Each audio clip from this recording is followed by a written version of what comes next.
When I talk to grown men who are exhausted and haven't slept in weeks, and if they are, they're catching a cat nap in their pickup, and they're trying to keep their working dogs from being attacked by wolves, and they're trying to keep their grandkids safe, and everyone's on edge, and they're wondering why they're even doing this anymore, then I think that is the most compelling example of why this is a failure. When they will openly cry to me on a phone call, that shows me this was a failure.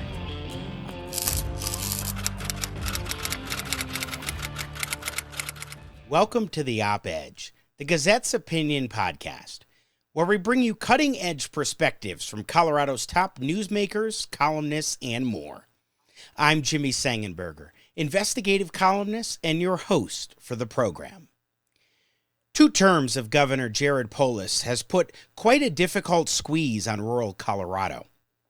To diagnose where things are at right now as we look towards the end of Polis's tenure, I'm pleased to be joined by Gazette columnist Rachel Gabel, who writes about agriculture and rural issues. She is the assistant editor of the Fence Post magazine, the region's preeminent agricultural publication. Rachel, welcome to the Op-Edge. Well, thanks so much for having me. I appreciate it. Thanks for coming on. So let me just sort of ask you a broad top-line question, not necessarily about what's happened at the legislature or with the governor yet, but if you were to sum up what the state of rural Colorado, of agriculture, of energy in this state is right now, how would you do that? You know, agriculture in rural Colorado is a huge economic driver here in Colorado. Cattle alone is a $400 billion a year business, and it's also the state's largest export. Oil and gas is still going in rural Colorado, and I refuse to think that one man could take down all of the good business that's happening in rural Colorado. And I think when you go to the sale barn and you go to the cafe or wherever, there's still business being done here. A lot of business. The cattle prices are good. And despite all of the different outside factors, Colorado agriculture is still among the nation's top industries. And it is an economic driver here in the state. There's a lot of outside factors putting pressure on it right now. But despite the best attempts of the current administration, Colorado agriculture is still very strong. That is certainly encouraging to hear, Rachel, although that is not without pushback from the state legislature. Of course, we just ended the session a few weeks ago. When you look at what the legislature has done, and even some of the things that maybe they didn't do but might have done, how do you recap the 2026 legislative session? It wasn't as damaging as it would have been had they had any money to spend. So that seems to be the safest way to look at that. State Senator Byron Pelton is a Republican from Sterling, and he told me kind of a funny story the other day, and he may not love that I'm telling this, but I'm going to anyway. He'll forgive me. The rodenticide bill was one that was brought forward this year. And, there are live traps all around the Capitol. Rodenticide is used pretty widely by professionals, and there was an attempt to outlaw it because something might eat a rat or a mouse that was killed by rodenticide and have some effects, which I can appreciate. However, outlawing it, prohibiting it, comes with a lot of unintended consequences. And that bill was finally killed. And then Senator Pelton was sitting with one of the folks who was a major proponent and a sponsor of that bill. And she was very concerned about the headlines about hantavirus and talking about how that was just rampant on the cruise ship and all over the place. And she was very concerned about it, said it might be the next COVID. And he said, you know how you control that? Rodenticides. Things come full circle. And it's not been an eyes wide open situation. There's a lot of folks in the legislature that are not understanding the big picture, and that's not unique to us in any way, but it certainly is a problem. Can I jump in real quick, especially as someone who is in suburban Colorado outside of Denver? Do you think that ignorance is a big problem of people not caring enough who are in the along the Front Range, particularly in areas that are more urban or suburban, that they just don't care about the rural communities and what's going on there? Is it pure ignorance that they simply don't know and don't care to know? Is it isolation that is willful, that they want to just focus internally and they have their concerns that they've got, and whatever other parts of the state might feel in terms of effects doesn't really matter? How do you look at what's the crux of that? I think we're all just trying our best. I think we're all trying to make a living. We're all trying to pay for a tank of gas and a cart full of groceries. And there's things that sound pretty innocuous, like wolves, for example, that just, if you don't have a broad understanding of the state's sheep and cattle raising history and public lands grazing and uh, calving timing and what it's going to take to put out uh, non-lethal deterrents, like why would anyone know that in Littleton? So I think the antis are very well-funded and very patient, and they're willing to take small bites that sound pretty innocuous, that are easy to market. And I think folks are just busy, and politics gets such a bad rap now that nobody wants to be involved in it, but they're not realizing that you are, whether you want to be or not. So if you're not at the table, you're on the menu, and currently a lot of people are on the menu. So, in terms of the legislative session, more broadly speaking, do you view rural Colorado as being at least somewhat on the menu, or because of the budgetary constraints that you were pointing to a moment ago, that rural areas, at least as far as the legislature is concerned, this session had been maybe largely spared?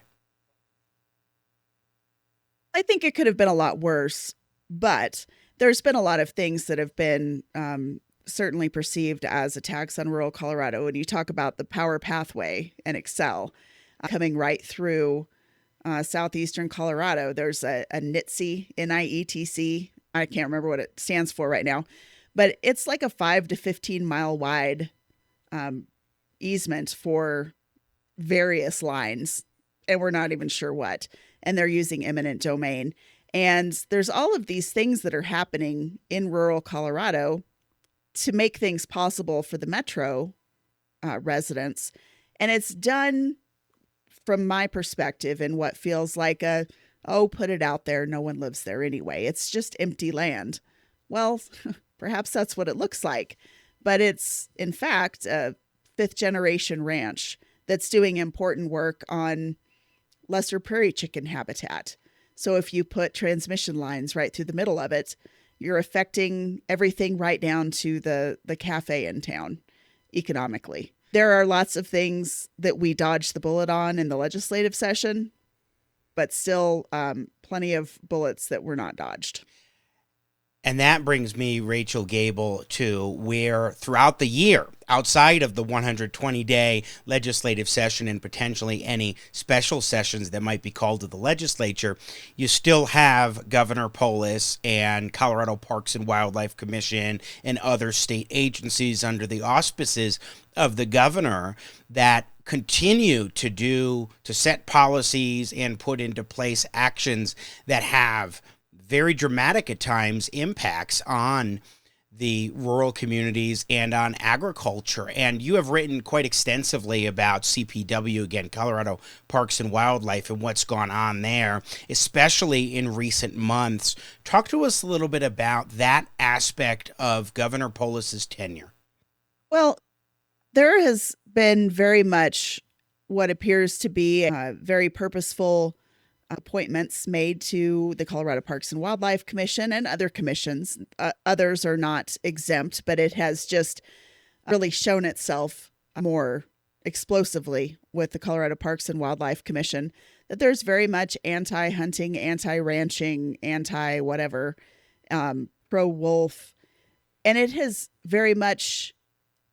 illustrated the divide between rural and urban or suburban Colorado, which I really hate that we even have to talk about there being a rural suburban divide, but Yeah. there is, and there is everywhere. It's every state around us is struggling with the same thing. But on this particular commission, the governor has appointed a number of folks who really have no business on that commission. They don't know who their stakeholders are, much less represent them.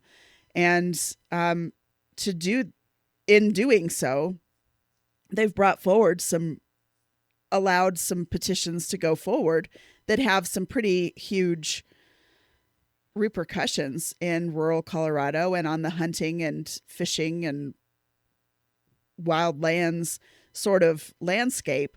And I think it's starting to blow up in the governor's face. And I think that we're seeing a little bit of a lack of confidence in the governor. And I think people are starting to speak up and say, wait a second. This was ridiculous. This shouldn't have happened this way. This meeting was just laughable.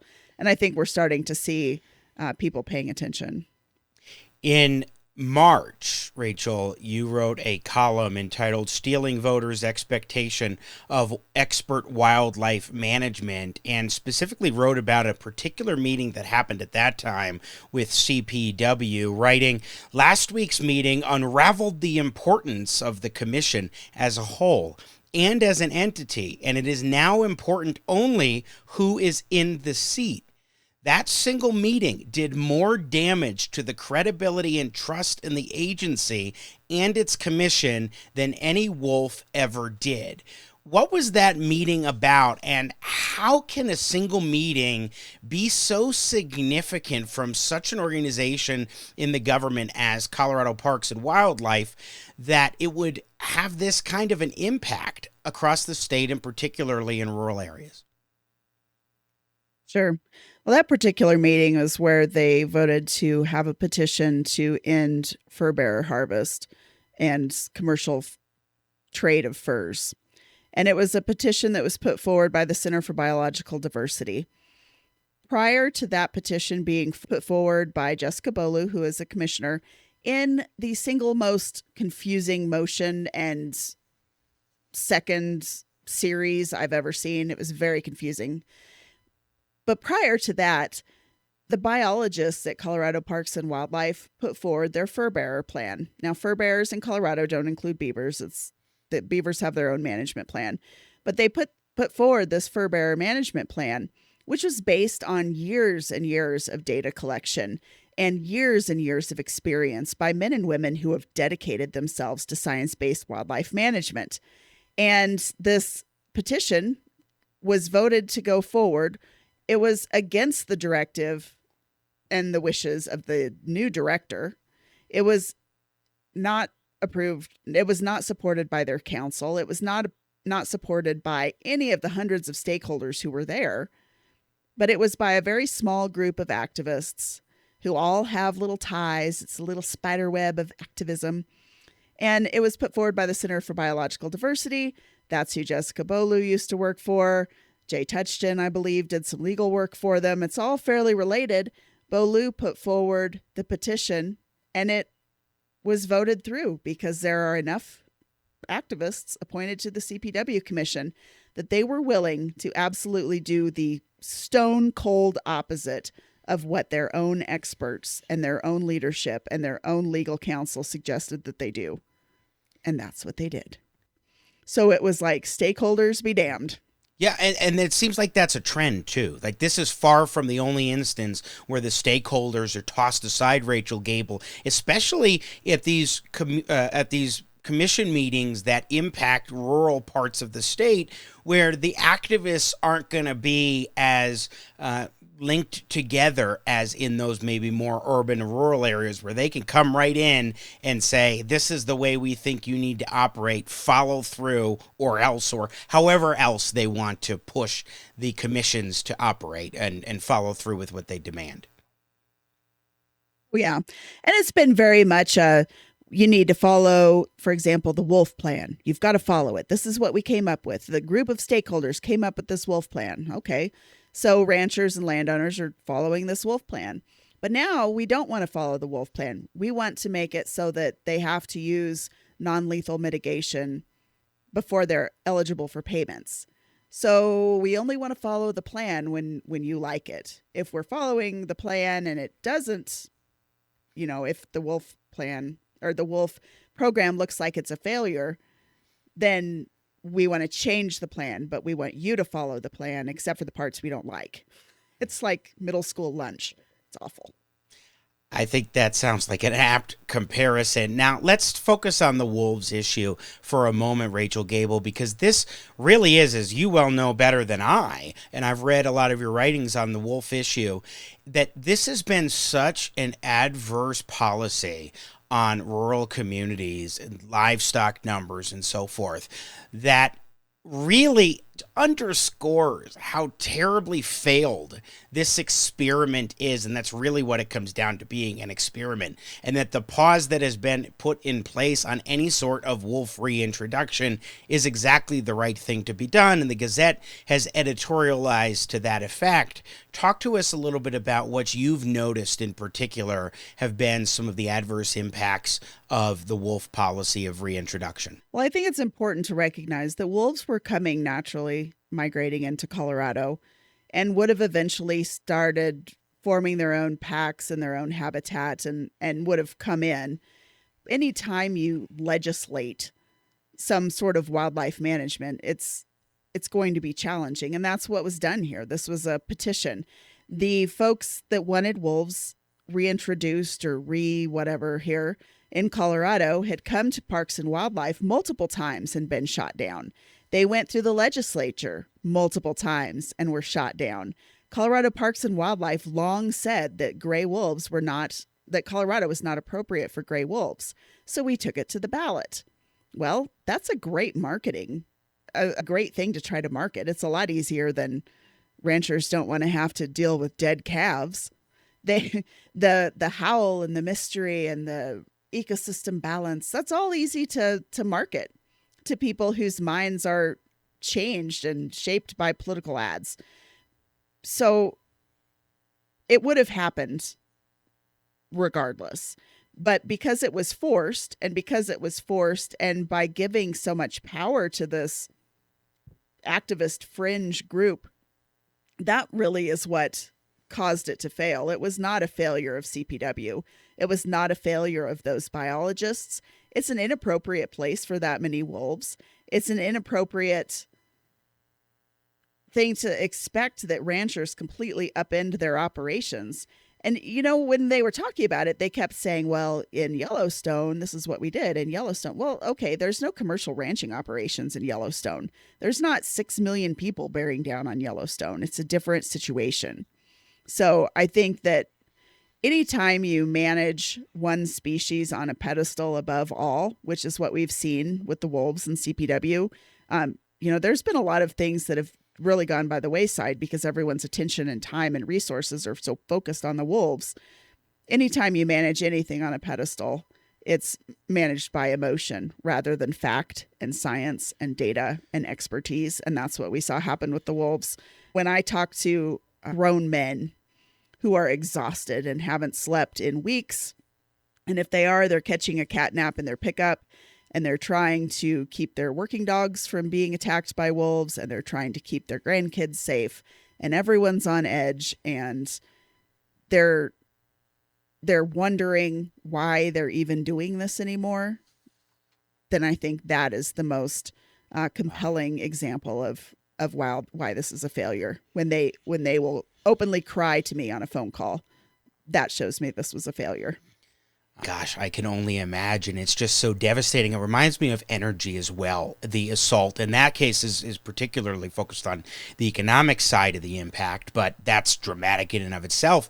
In energy, we have seen this push under Governor Polis for net zero, for all green energy, for clean energy at the expense of Colorado's massive oil and gas operations that are really so many mom and pop operations. Absolutely. I'm a daughter of the oil and gas business here in Colorado and grew up in it. And it's very much illustrated here in Weld County, particularly, which is just 4 miles from me. Uh, there used to be a lot more oil activity, and there used to be a lot more funding for schools, and there used to be a lot more diversification of ag landowners' income through oil and gas, and we're just not seeing that anymore. And I don't know that green energy is the end all. I don't know that it's the solution. And I certainly don't think that green energy at the expense of rural Colorado is the answer. It's so interesting, too, Rachel Gabel. You recently wrote, I think last month, a piece entitled Clean Energy Goals Trump Local Communities Concerns. You talk about a case in Elbert County where the Colorado Public Utilities Commission overturned the county's rejection of land use permits to Excel for a segment of a $1.7 billion 560-mile project to move power from Pueblo to Denver. And I find this interesting, particularly given that it was just a handful of years ago under Governor Polis that local communities were given the authority to put in place more stringent regulations on oil and gas and how those operations will be considered and addressed. But two things are different. One, you have a case like what you're talking about here.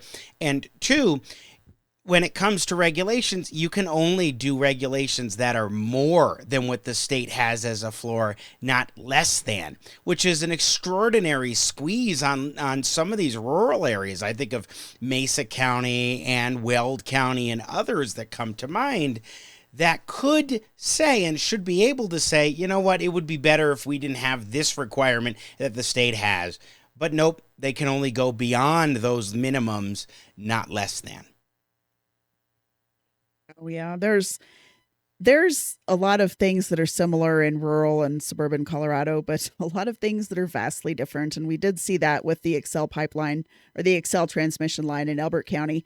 I think the most glaring part of that is that the condemnation paperwork was filed with several landowners, like 14 landowners, before the permits were either accepted or denied. So it shows me that they're desperate to get that done. There were better places for that line. There were better ways to get done. You know, before we came on air, we were talking about Wayne Allard and that era. And those guys knew that you can get a lot further through cooperation than you can by trying to bowl over whatever interests are standing in the way of what you deem as the most acceptable, highest, and best use. And we've just not seen that willingness to cooperate with this administration. He didn't like oil and gas, so he got rid of it. He doesn't like agriculture, so he's trying to get rid of it. He doesn't like hunting, so he's trying to get rid of it. And that certainly is just from my perspective, but I think I'm right. To kind of put it frankly and a real point on it, do you get the feeling that Governor Polis has ushered in a sort of unprecedented degree of tone deafness, maybe obliviousness regarding rural Colorado that we haven't seen in any past governors until him? Oh, absolutely. There's been legislation after legislation that has just been absolutely tone deaf and absolutely out of bounds for rural Colorado. You know, from the rodenticide bill to the ag labor bill, Governor Polis has had to go back and sign two bills to undo two of the things that were bad in the original 2021 ag labor bill. Thankfully, he's done that, but it's just our way or the highway. And there's no level of consciousness of the other factors that are playing into this. They feel like they know what's best, and by golly, that's what they're going to do. And so we've seen that over and over and over with this administration. And we've seen a lot of, the red carpet rolled out to special interests and a lot of appointments of activists. And that has all added up to a lot of trouble for rural Colorado. Now that the governor is heading in the direction of moving on, he is a lame duck. He's got, 7 months or so left in office, less than that. What do you think the next governor should do to make amends, no matter who he or she is going to be? Well, I'm not as close to feeling like Polis is out of office as some people because there's still another wolf release, which Good is point. typically in December or January. So that's looming over rural Colorado and western Colorado, certainly. But the next governor is going to have to go in and clean some house and get rid of some activists and put some people in some of these appointments that actually represent their stakeholders. And it's not just the hook and bullet crowd.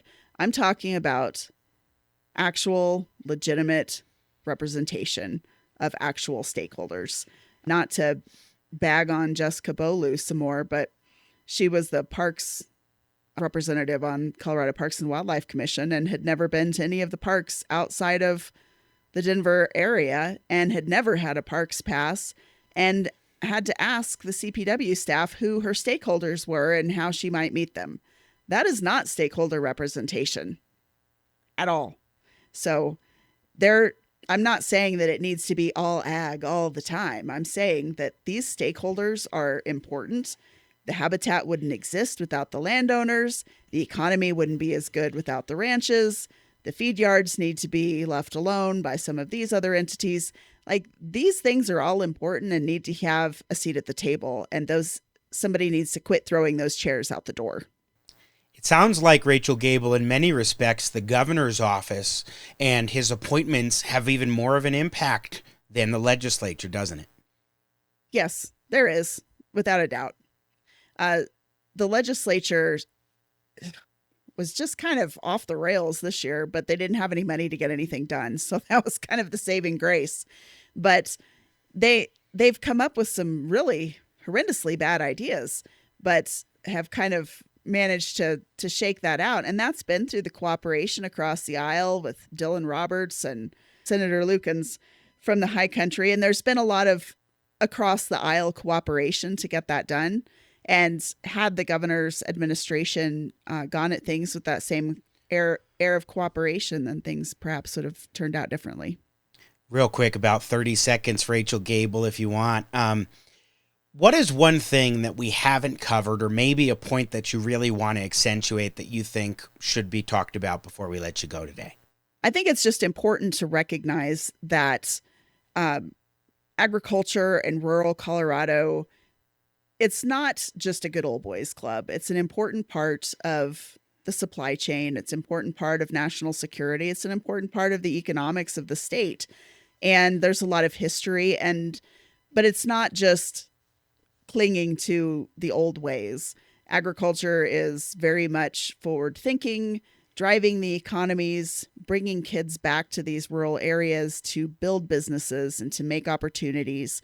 And you don't need to understand the ins and outs of federal sheep grazing to recognize that it's an important part of the history and an important part of the future of the state, and that agriculture is worth protecting, especially when it's under attack from small, primarily out-of-state activist groups that are well-funded and putting together shiny TV commercials. There you go. You can read her in the Gazette, Colorado Politics, the Denver Gazette. Rachel Gabel, columnist, again emphasizing those agricultural and rural issues, and assistant editor of the Fence Post magazine. Thanks so much for joining us today. Thanks for having me. Thanks for tuning in to the Op-Edge. If you enjoyed today's episode, please give us a like, subscribe on YouTube or your favorite podcast app, and be sure to share with your friends and colleagues. For the Gazette, I'm Jimmy Sengenberger.